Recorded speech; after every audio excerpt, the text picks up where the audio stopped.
Les caveaux qui renferment le tombeau de Charlemagne, à Aix-la-Chapelle. De grandes voûtes d'architecture lombarde. À droite, le tombeau de Charlemagne avec une petite porte de bronze. On ne voit pas le fond du souterrain. L'œil se perd dans les arcades, les escaliers et les piliers qui s'entrecroisent dans l'ombre. Historiquement, l'élection de Charles Quint a eu lieu à Francfort, mais son couronnement a bien lieu à Aix-la-Chapelle. Pour l'effet dramatique, c'est ce dernier lieu que retient Victor Hugo.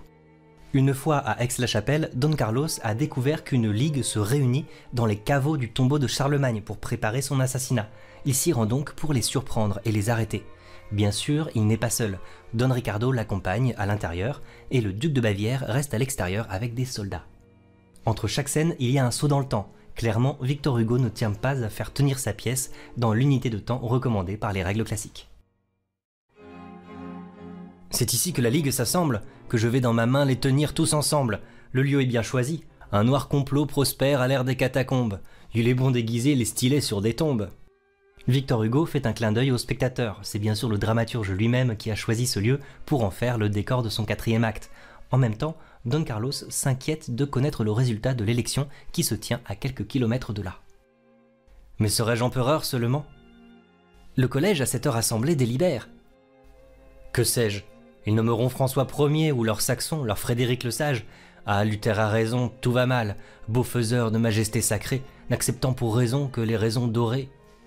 Don Carlos demande alors à Don Ricardo de lui rappeler qui sont les électeurs. Il les énumère. Carlos compte ses chances. Rien à faire, il manque toujours 3 voix pour qu'il soit élu empereur. Il enrage.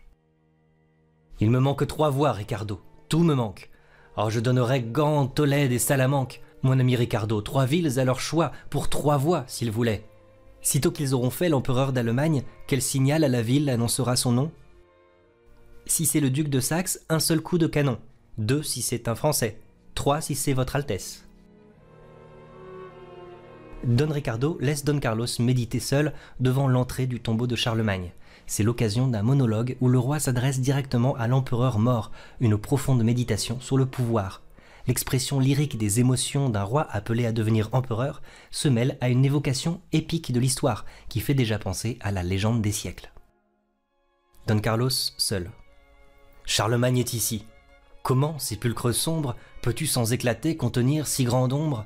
Quoi donc, avoir été prince, empereur et roi, aussi grand que le monde et que tout tienne là?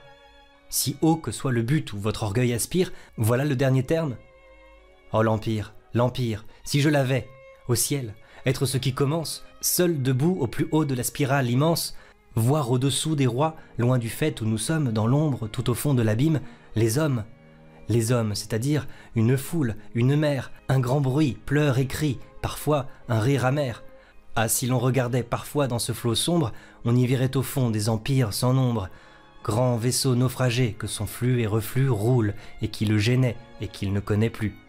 Gouvernez tout cela, montez si l'on vous nomme à ce fait, y montez sachant qu'on n'est qu'un homme. Mais moi, qui me fera grand? Qui sera ma loi? Qui me conseillera?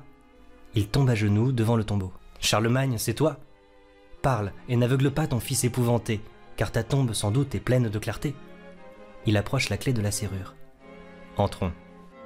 L'évocation des empires du passé fait écho à l'époque contemporaine de Victor Hugo. Après la Révolution française, c'est la chute du Premier Empire, et la monarchie restaurée est sur le point d'être renversée par la Révolution de 1830. Comme Victor Hugo le dit dans la préface d'Hernani, « Après tant de grandes choses que nos pères ont faites, nous voilà sortis de la vieille forme sociale. Comment ne sortirions-nous pas de la vieille forme poétique? À peuple nouveau, art nouveau. » Pendant ce temps, Hernani se trouve dans un caveau voisin avec les conjurés qui préparent l'assassinat de Don Carlos. « Amis, frappons la tête et la couronne est morte. »« Qui frappera ?»« Nous tous !»« La victime est un traître, ils font un empereur, nous faisons un grand prêtre, tirons au sort. » Tous les conjurés écrivent leur nom et vont l'un après l'autre le jeter dans l'urne d'un tombeau. Puis le premier conjuré tire l'un des parchemins de l'urne. « Quel nom ?»« Hernani. »« J'ai gagné. Je te tiens, toi que j'ai si longtemps poursuivi. Vengeance !» Don Ruy Gomez, perçant la foule et prenant Hernani à part. « Oh, cède-moi ce coup. »« Non, sur ma vie. »« Tu m'appartiens. »« Ma vie, à vous, la sienne, à moi. » Don Ruy Gomez, tirant le corps de sa ceinture. « Elle, je te la cède et te rends ce corps. »« Quoi? La vie et Donia seule? »« Non, je tiens ma vengeance. Avec Dieu dans ceci, je suis d'intelligence, j'ai mon père à venger, peut-être plus encore. Eh bien, maudit sois-tu de m'ôter cette joie. Il remet le corps à sa ceinture. Bien sûr, ce passage prépare la dernière scène. Hernani confirme que sa vie appartient à Don Ruy Gomez, qu'il a sauvé à l'acte précédent. Hernani, obsédé par sa vengeance, ne saisit pas cette occasion de régler sa dette. Les conjurés font alors le serment de poursuivre Don Carlos jusqu'à la mort. On entend un coup de canon éloigné. Tous s'arrêtent en silence. La porte du tombeau s'entrouvre. Don Carlos apparaît sur le seuil. Pâle, il écoute. Un second coup. Un troisième coup.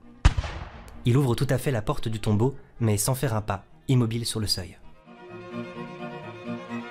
Don Carlos est alors dans le caveau, avec lui le duc de Bavière et une troupe de soldats. Il se fait annoncer. « Charles, roi des Romains, majesté très sacrée, empereur, dans vos mains le monde est maintenant, car vous avez l'Empire. Il est à vous ce trône où tout monarque aspire.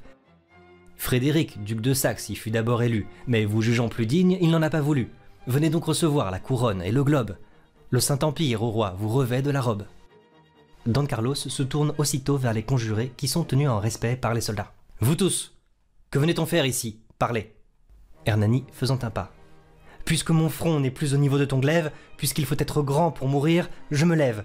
Je suis Jean d'Aragon, grand maître d'Avis, né dans l'exil, fils proscrit d'un père assassiné par sentence du tien, roi Carlos de Castille. Le meurtre est entre nous affaire de famille. » Donc je suis, c'est un titre à n'en point vouloir d'autre, fils de père qui font choir la tête des vôtres. Donia Sol se jetant à genoux devant l'empereur. « Sire, pardon, pitié, sire, soyez clément, ou frappez-nous tous deux, car il est mon amant, mon époux, en lui seul je respire. Oh, je tremble, sire, ayez la pitié de nous tuer ensemble. » Mais à la grande surprise de toute l'assistance, Don Carlos relève Donia Sol et met sa main dans celle d'Hernani. « Duc, voilà ton épouse, de ta noble maison, Don Juan, ton cœur est digne, il est digne aussi d'elle. » En l'appelant Don Juan, Don Carlos fait comprendre à tout le monde qu'il restitue à Hernani tous ses titres. Donia Sol tombe dans les bras d'Hernani.